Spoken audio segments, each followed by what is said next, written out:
Good morning mga kol. Ngayon po ay aayusin po natin itong trungko ng Smash 115. Kasi po ay umaalog na po ito. At sa tingin ko po ay meron ng konting butas sa gilid ng housing ng bearing na to. At kinakalawang na po ito. Kaso lang po, nakabili na po yung may-ari ng ball race. At saka replacement po ang nabili niya. Kadalasan po kasi ng mga replacement na bearing ng Smash 115 mayroong problema sa upper bearing niya.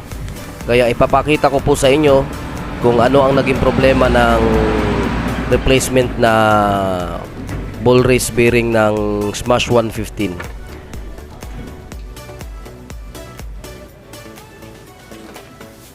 Shoutout pala kang Mikay Insenso from Davao City, Kuwaco Beach. Kababayan ko pala ito. Shoutout sa inyo mga kol at maraming salamat sa suporta na ibinigay nyo po sa akin. Mga kol, wag po nating kalimutan na mag-like and subscribe po sa YouTube channel ko para updated din naman po kayo sa mga bidyong ina-upload ko. Simulan na po natin mga kol. Unang-una po ay babaklasin po natin itong mga cover na to at saka yung fender niya.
Ngayon po ay tatanggalin po natin itong trungko niya para makita po natin yung mga bearing.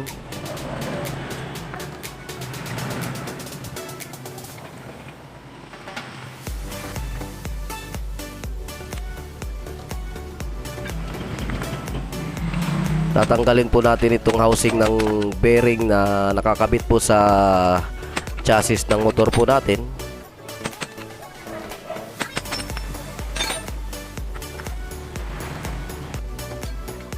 Ngayon po ay tatanggalin po natin itong lalagyan ng bearing na nakakabit po sa trungko natin.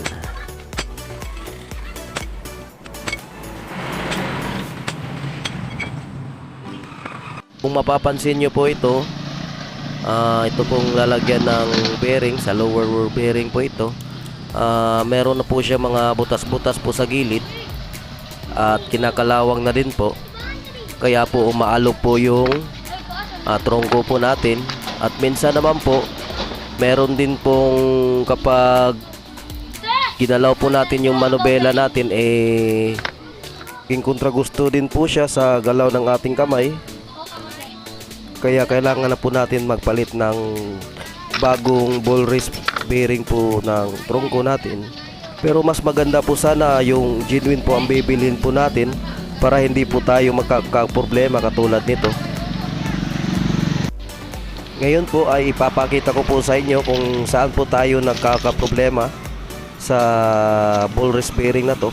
Susukatin po natin itong itong lower bearing. Ito po yung sa original niya. Ayan po.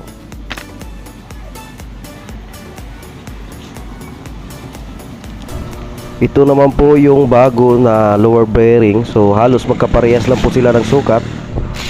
At ito na rin po yung bago din, sa may trungko po ito. sa may lower bearing. So susukatin po natin yung gitna. Halos magkaparehas din po. At ngayon po, ito naman po yung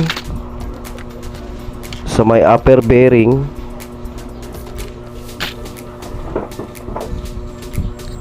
Sa may chassis po ito nakalagay.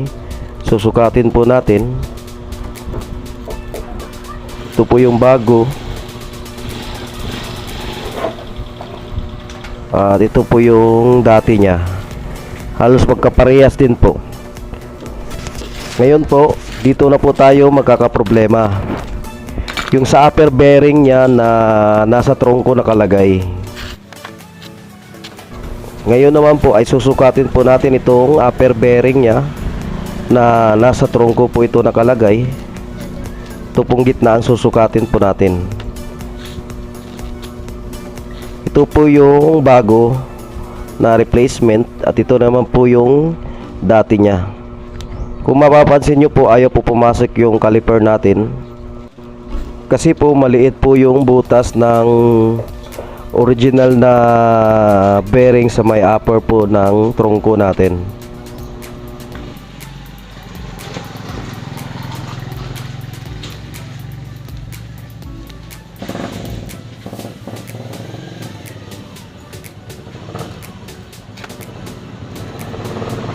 Itong dati po niya ang kukunan po natin ng clearance ng caliper natin.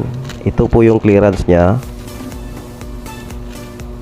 So ilalagay po natin dito sa bago. Kung mapapansin nyo, may siwang po na konti.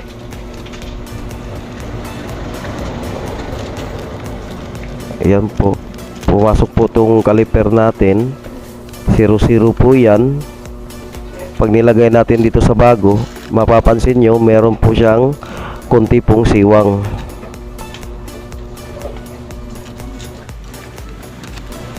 Ngayon po ay susubukan po natin siya ilagay sa may trungko.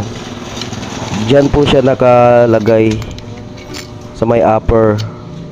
So una po nating susubukan, ito pong dati po niya. Ayan po, 00 po yan. Halos hindi po yan gumagalaw. Ngayon ilagay po natin itong bago. So kung mapapansin nyo, meron po siyang siwang. Ayan po. Pag nilagay po natin yan, ang mangyayari po is aalog po yung manobela natin. Diyan po tayo nagkakaproblema po sa mga replacement na bearing sa Smash 115.